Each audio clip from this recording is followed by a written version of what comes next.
Okay, did you want to, let's try to set this up so it can show us. And did you want to bring that card up to the camera? Sure. Because I don't know how that's going to work. it's important to me. Mm-hmm. And I could scooch over there. Scooch. Here I come. Get. No! Hi, everybody. I hope you enjoyed that meditation.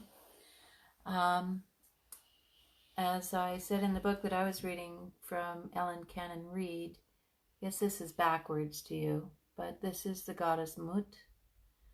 And she is the Egyptian, this is an Egyptian astrology card.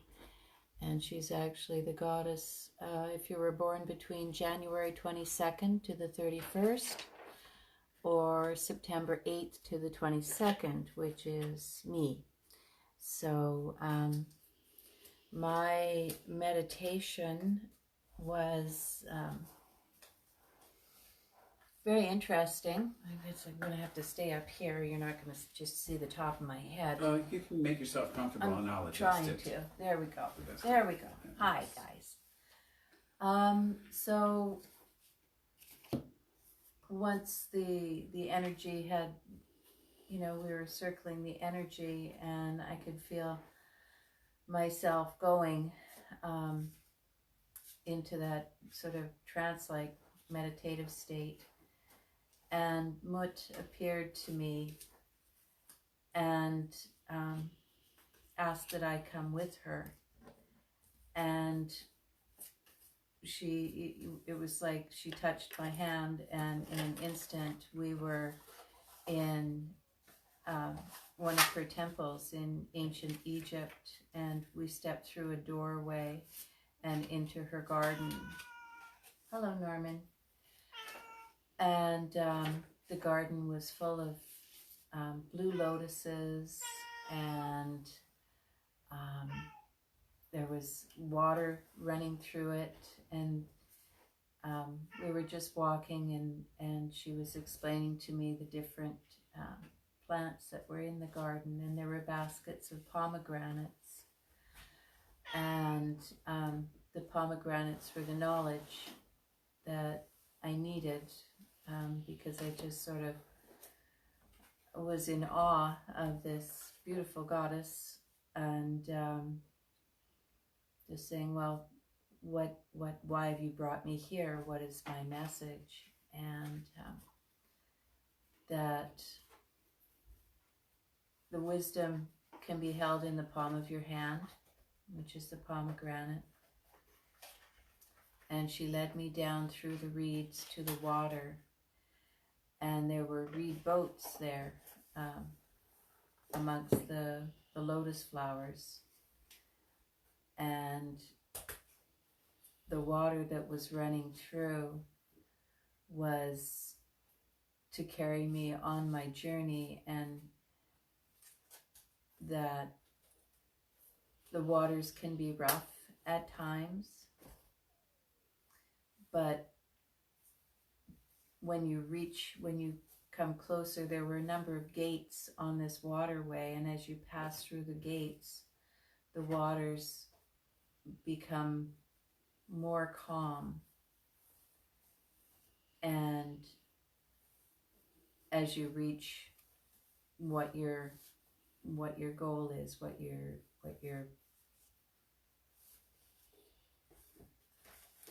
how do I put that, what you're attempting to manifest. So yeah, The thing's calm. yeah. But that energy of trying to force things into manifestation isn't the path that you should be on, or anyone should be on. That you need to go with the flow. Mm-hmm. Go with the waters, go with the flow, and that all of the knowledge you have is in your hand, and it might only be small as a piece of pomegranate, as a pomegranate seed. But as you take in those grains of knowledge, that leads to all you need to know. Does that make sense? It does. Okay. Because that was, yeah, it was beautiful. It was beautiful. It was warm. It was this gorgeous garden with lotus flowers and other big beautiful flowers and temple walls that were all carved. And this blue Nile water and to watch out for the alligators.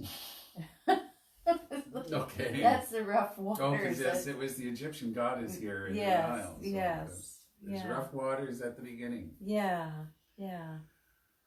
So yeah, that's So, but how now as you're further along in your path, the waters aren't so rough. The waters aren't so rough. But anytime you start on wanting to begin to manifest something new in your life, don't expect things just to go smoothly, because you'll have a number of gates to go through and whatever your journey is. So you've got to expect the unexpected, the alligators, right? Or sometimes expect the expected. But there's always the number of gates to get to where you're going. The obstacles are the gates, yeah. So, but as you pass through them, then you know that's past you and you're on your way to what you're wanting to manifest. Yeah. That the idea here, Daleth, the door or gate, and that is actually that there's it could be also be viewed as it's not only an opportunity or a passageway, but the whole process of finding the gate, opening the gate, that there's an obstacle connotation with it as well, or a challenge, perhaps. Yeah. The challenge to get through something, to get through. Well, birthing any new idea is not an easy process. Yeah. Whether it's a baby or a thought or, you know, a goal, a piece of art, you know, the act of creating. Process. Yeah, the act of creating as part of, you know, getting to where you wanted to go. As part of that whole manifestation process. The art of creating is the beginning, giving birth to it and moving through it. So, thank you, Mut. Interesting. Thank you, Daleth. She's gonna go on the altar. Yes. Excuse me. Yeah. I'll get you some in a minute. Well, we're done, Norman. Norman talks, at least to me. So how about you, Dave? How about me? Yes.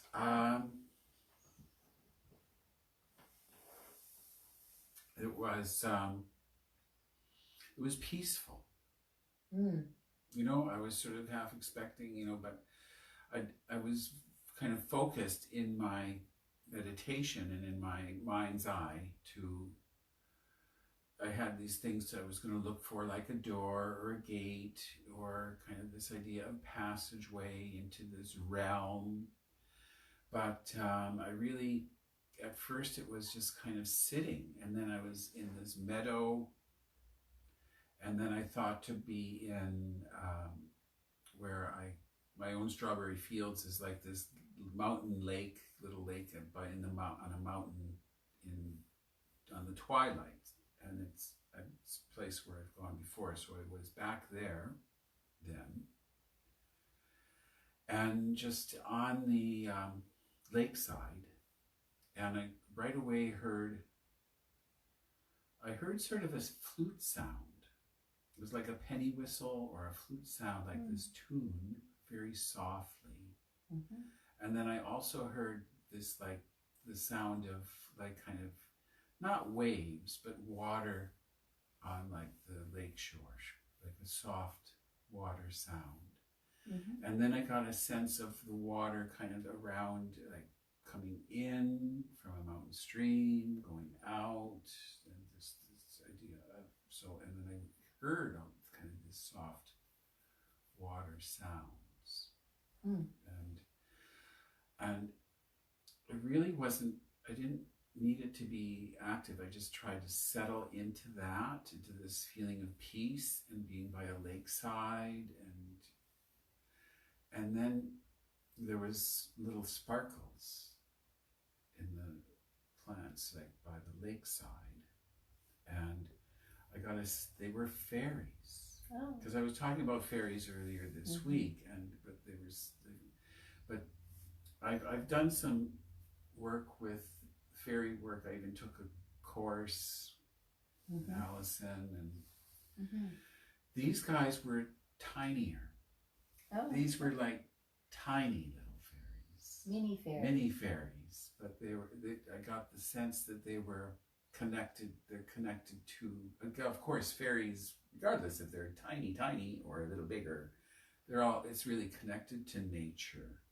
Fairies are part of making things grow like and the nature processes. And it was more just this being at peace in this situation. It wasn't, I got to figure this out or get shown something. It was just kind of maybe what I need to do is relax. And this idea of tuning in, and the sound, and hearing in the sounds and listening, quote, or tuning in or something was what this was about for me. And so I did go along the path that I'm familiar with, because I know that up and around the corner is this other meadow with this cabin, and I thought I would go there, but I got a sense of a couple things. That there's been this female figure that comes up in this situation just recently, and I got a sense that this is another being from that place, from that area. Maybe Elven.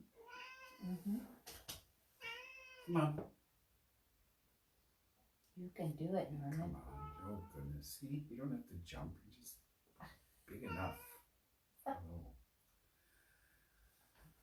And then the fairies came back, and something I learned, which is connecting these paths here. I have to look at my notes. Was that in the Fool or the Magician card? I think that was in the Fool card where I first saw this idea and learned it. But this idea of spinning, of the open to the realm of light, or sort of the breaking through the veil. Right. For me, happened with sort of it was like a backward swastika going counterclockwise, but just this idea of a counterclockwise motion. And so the idea of what's being banished there is, well, it seems kind of funny to say because I'm in a meditation, but the idea of you're banishing reality to cross through the veil. So this idea to go through the veil, you banish the world, material, or that dimension, to get to the next one.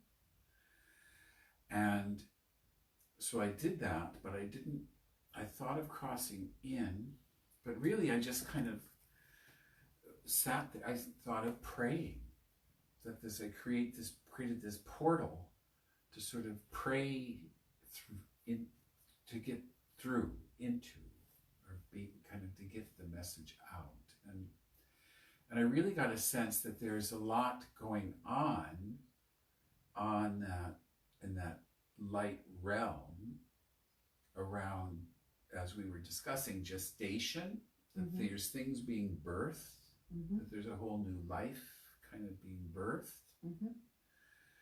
But that my message was really, it's to relax, to try to find peace. It's about this attunement, and it's about gratitude and kind of attuning. It's like all that's left to do is sort of tune in to the next level, and that's going to take some, the time is involved, and it's just about. So for me, it was, years ago, I don't know, I guess after a number of years, I had been, when I started this path in the 80s and meditating with Phyllis and stuff, and the original SCC started in the 80s, and I, I think it's just the messages I would pray. And I wasn't even sure what I was praying for, but I was praying for peace within. I was praying for partnership, relationship, and peace, and just, that was a nut. A frantic nut. You pull yourself up a little bit. So, and I got the message that, well, weren't your prayers answered? Your prayers were all answered, and you have a great life, and if your prayers are being, so of course, just your prayers are being answered, and it's just kind of. So relax, attune in, find peace. Realize what's that. It's all happening, and just let it kind of happen. It's a matter of tuning in. If you want to remind yourself of gratitude and that it's happening, that prayer is a way to just be sure, more more aware of the processes and participating. But basically the message is the processes are underway. Mm-hmm. Mm. And cool. Yeah. There was some other stuff like a Pegasus thing, and kind of, it was really cool, a little bit, but I think that was kind of the gist of it. Neat. Well, there you go. There we go. That's not what we got. That's what we got. So if anybody else is interested in sharing their thoughts or ideas, or if anything comes to them having listened to what we've just rambled on about, let us know. Write to us. Mm-hmm. Yes, let us know in comments, and we will discuss and answer your questions as you care to ask. Yeah. Thank you. Okay, thanks. And we'll try and get on a chat here with a few people.